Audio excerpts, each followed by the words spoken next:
In an era where disconnection and division seem rampant, the idea that every molecule, every tree leaf, and every human soul might be imbued with the divine is both startling and deeply comforting. Imagine for a moment a world where every interaction, every moment, and every space is seen as a direct reflection of God's presence.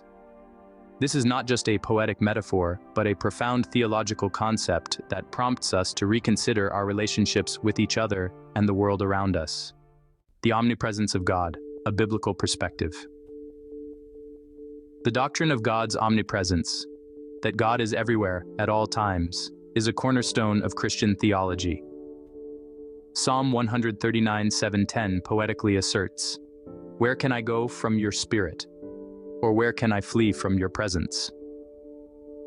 This scripture suggests that escaping God's presence is impossible because he permeates all existence.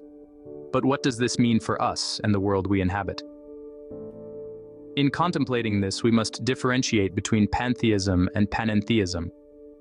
Pantheism asserts that God and the universe are identical, whereas panentheism suggests that while God and the universe are distinct, the universe is in God. This subtle theological distinction leads us to a profound realization. If all of creation exists within God, then by appreciating and caring for the world, we are directly engaging with aspects of his divinity. This perspective transforms how we view our worldly interactions. If God's essence pervades everything, our environment, our neighbors, and even our adversaries carry a spark of the divine. This realization challenges us not only to respect, but to cherish and nurture the world and all its inhabitants as manifest parts of God's creation. It asks us to look beyond the superficial, recognize the divine undertones, and act with a greater sense of purpose and sanctity, the interplay of creation and creator, ethical and moral dimensions. The Bible cautions against worshiping the creation above the Creator, as stated in Romans 1:25. They exchanged the truth about God for a lie and worshipped and served created things rather than the Creator. This verse offers a critical boundary to the understanding of God's omnipresence. The distinction is essential not only theologically but also ethically, as it provides a framework within which to value and interact with the world.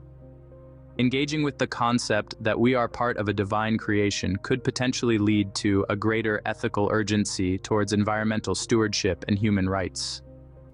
Understanding that the divine is in all people might adjust our perspective towards one of greater equality and justice. This dimension is where the spiritual meets the practical, where theology informs action. In acknowledging that each person is a part of something infinitely larger, a divine tapestry, we may find compelling reasons for action against injustice, poverty, and environmental degradation. Moreover, this belief system promotes a different approach to our daily actions and choices. If everything is infused with God's nature, then every act of kindness, every attempt to restore harmony in nature, and every push for social reform is not just a human endeavor but a participation in the divine. It builds a bridge between the secular and the sacred, inviting believers to enact their faith actively and urgently in the world. This exploration into whether everyone and everything forms part of God guides us through spiritual and philosophical territories that are both rich and complex. It offers a lens to view our existence and the world around us with renewed reverence and responsibility. As we reflect on these relationships and their implications, we are challenged to act with conscientious care for the world and each other, driven by the understanding of our shared participation in the divine.